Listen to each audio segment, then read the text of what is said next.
Продолжаем. Проблемы и перспективы ингушской государственности сегодня обсуждали в научно-исследовательском институте имени Чаха Охриева. Там прошел научный семинар, приуроченный к 26-летию становления нашей республики.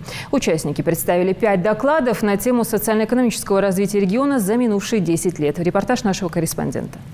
На 1 января 2017 года численность населения в республике составила 480,5 тысяч человек.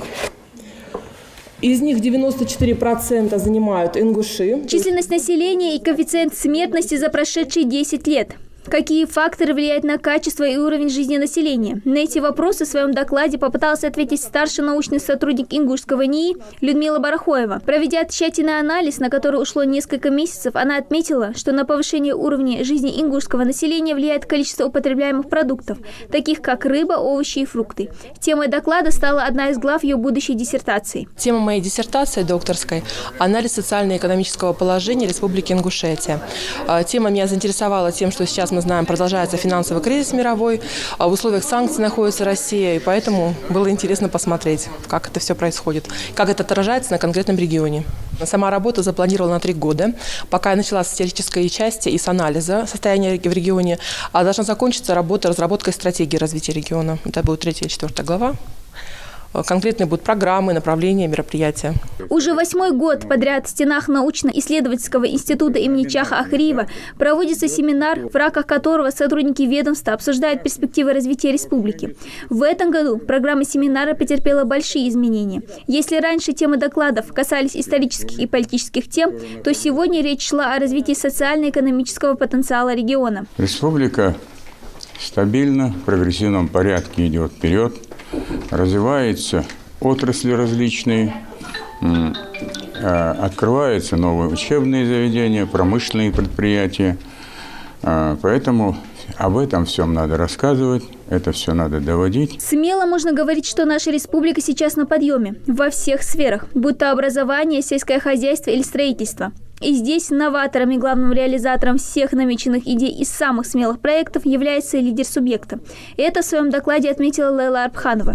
Ведущий сотрудник научного института проанализировала 9 из 10 посланий главы Ингушетии. Наиболее важными событиями с исторической точки зрения, отмеченными в посланиях, как имевшие место в текущем периоде, это 20-летие и 25-летие восстановления государственности ингушского народа, посещение региона главой Российского императорского дома великой княгиней Марией Владимировной, принятие республики эстафеты Олимпийского огня, 70-летие депортации, 20-летие и 25-летие Конституции Ингушетии, 70-летие победы в Великой Отечественной войне, 245-летие вхождения Ингушетии в состав России и о праздновании в 2020 году 250-летия единения Ингушей с Россией. Если в 2009 году в республике было 63 тысячи безработных, то к 2014 эта цифра снизилась в 2 раза.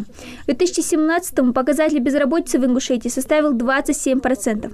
Одним из основных способов вывода региона из кризисного состояния и развития экономического роста республики стали федерально-целевые программы. Это в своем докладе и отметила приглашенная гостья Марина Кадзоева. За данный период реализован ряд крупных инвестиционных проектов, в том числе в 2017 году при поддержке Федерального фонда развития промышленности реализован инвестиционный проект «Завод по производству алюминиевых радиаторов», который сегодня производит конкурентоспособную продукцию. На сегодняшний день рабочие места 79 человек, но если завод будет работать на полную мощность, то количество рабочих мест должно составлять около 100 единиц. 4 июня 1992 года – важная дата в истории ингушского народа. Этот день стал новым этапом исторического развития, дав мощный толчок в сфере экономики, культуры и образования субъекта. И этот семинар – лишний повод напомнить всем участникам, что с каждым годом развитие нашей республики идет только вперед. Дана Плиева, Тимур Карахоев, Новости 24.